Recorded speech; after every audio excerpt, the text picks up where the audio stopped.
Doctor Siraj Sheikh और आप देख रहे हैं मेरा यूट्यूब चैनल ज्ञानवर्धन। ज्ञानवर्धन चैनल में आप सभी का दिल से स्वागत करता हूं।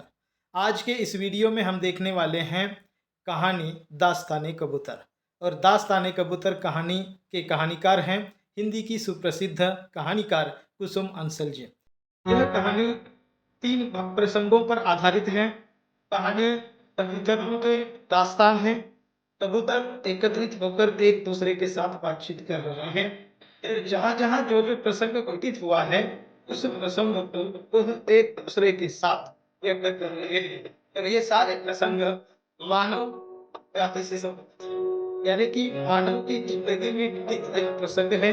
और ये प्रसंग हमें सीख देते हैं कि हमें मानवीयता को सर्वोपरि मानना चाहिए। जो हमारे अंदर तो मानवीयता आ रही है उस अमानवीयता को हमें कहीं न कहीं दूर फेंकना आवश्यक है। इसके पहले जो वीडियो हुआ है उसमें भाग 1 प्रसंग नंबर 1 को व्यक्त किया गया है, जिसमें एक फुटपाथ पर पड़ी औरत जो कि उसकी डिलीवरी हो जाती है, वहीं पर गरीबी के कारण उसके पास कोई नहीं आता है। आने जाने वाले फुटपाथ पर बहुत सारे हैं लेकिन उसकी कोई मदद नहीं करते। आखिर वह अपना अंतिम सांस भी वहां छोड़कर इस दुनिया से चली जाती है, लेकिन उसका मददगार कोई नहीं होता, दयावान कोई नहीं होता है। यह उस प्रसंग में वर्णित हुआ है। इस प्रसंग से हम जानते हैं कि कहीं न कहीं अमानवीयता ज़्यादा बढ़ चुकी है और मानवीयता को खतरा है। आज के इस प्रसंग में यह दूसरा प्रसंग है। एक कबूतर दूसरे कबूतर को इसी तरह की दास्तान बता रहा है जो दूसरे जगह पर घटित हुई दास्तान है। उसमें अपना सगा चाचा ही भतीजे को पैसों के लिए उसको किडनैप करता है और जब पैसे नहीं मिलते तो उसके साथ भी अमानवीयता का व्यवहार करता है, उसे खत्म कर डालता है। आज की यह जो भयावह स्थितियां बनती जा रही हैं पूरे समाज में, इस समाज का कच्चा चिट्ठा इस प्रसंग में वर्णित हुआ है। आइए हम इस कहानी को पढ़ने की कोशिश करते हैं। कहानी है दास्ताने कबूतर, कहानीकार है कुसुम अंसल जी और यह प्रसंग नंबर 2 है। समाज किस तरह से बदल रहा है, अमानवीयता का किस तरह से बोलबाला होता जा रहा है, यह इस प्रसंग से हम सीख सकते हैं। तो हम सीधे इस प्रसंग को पढ़ने का प्रयास करेंगे। जब पहला प्रसंग घटित हो जाता है तो दूसरे प्रसंग की शुरुआत हो जाती है। याद है चितकबरे ने कहा, यानी कि एक कबूतर ने दूसरे कबूतर को कहा, क्या? अरे वह दिन जब हम शहर से दूर उजाड़ उस खंडहर के ऊपर उड़ रहे थे तो वह लड़का जो जंग खाई खिड़की की सिकंचों के पीछे बंद था, उस पार से झांक रहा था, रो रहा था। हाँ, रो रहा था। पर जब मैं उसकी खिड़की के पास वाले पत्थर पर बैठा तो जानते हो उसने क्या कहा? वह रोकर बोला, मुझे जिन लोगों ने यहाँ बंद कर दिया है वह और कोई नहीं, मेरे सगे चाचा हैं। सगे चाचा। चितकबरे ने हैरान होकर उसे देखा। और ऐसा अमानवीय व्यवहार? बच्चे ने कहा, हाँ भाई, मैं तो अच्छा भला स्कूल से आ रहा था, चाचा ने मुझे बुलाया और गाड़ी में बैठने को कहा। वह मेरे अपने थे, पहचानता भी था उन्हें, इसलिए बैठ गया। पर तभी मेरे ताऊ ने मेरी नाक पर रुमाल रख दिया। जब होश आया तो अपने को इस खंडहरी कोठरी में पड़ा पाया। कितने दिन हो गए पता नहीं, मेरी माँ रोकर बेहाल हो गई होगी। हाँ, माँ ही तो होती है जो भूखी प्यासी रहकर बिना किसी सहायता के मृत्यु से कुछ समय की मोहलत मांगकर अपने बच्चे को जन्म देती है। पहला अपने अनुभव से उबर नहीं पा रहा था, पर तुम क्यों बैठ गए उनकी गाड़ी में बिना कुछ सोचे समझे? कबूतर ने उससे पूछा। वह मेरे अपने थे ना, इसलिए। पर देखो तो भाई, अपनों पर विश्वास करना ही मेरा जुर्म बन गया। पता नहीं अब वह क्या करेंगे मेरे साथ, क्या होगा मेरा अंजाम। क्या चाहते हैं तुम्हारे सगे संबंधी? मेरे पिता से मेरे अपहरण का मुआवजा चाहते हैं, पर मेरे पापा के पास इतना रुपया नहीं है। वह तो सीधे साधे सच्चे इंसान हैं, मामूली सी नौकरी करते हैं, पता नहीं किस हाल में होंगे। वह फूट फूट कर रो पड़ा।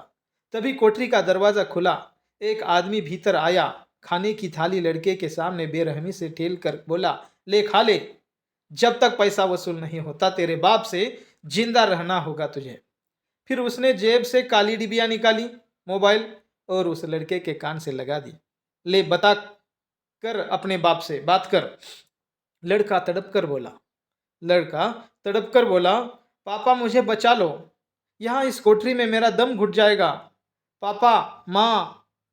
पर उसने झटपट वह डिबिया छीन कर जेब में रख ली और बेरहमी से बच्चे के चेहरे पर 2-4 चांटे कर दिए।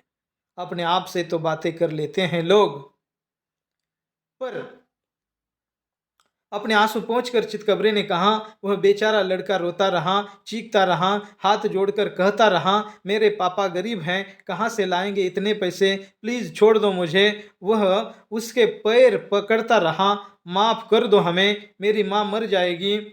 पर उसने सुना नहीं, धड़ा धड़ा कर बाहर निकल गया। बेसहारा बच्चा अकेला बंद पड़ा रोता रहा। यह काली डिबिया क्या कोई काला जादू है?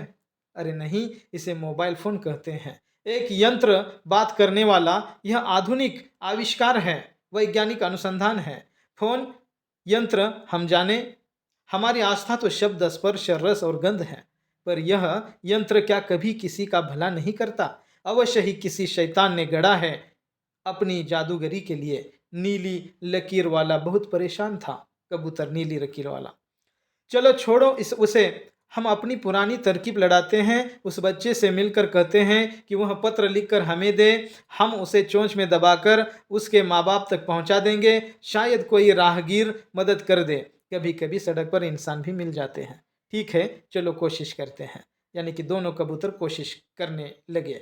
वह सब अपने अपने इरादे में गुम उड़ने लगे और उस खंडहर के कमरे तक पहुंचे तो दंग रह गए।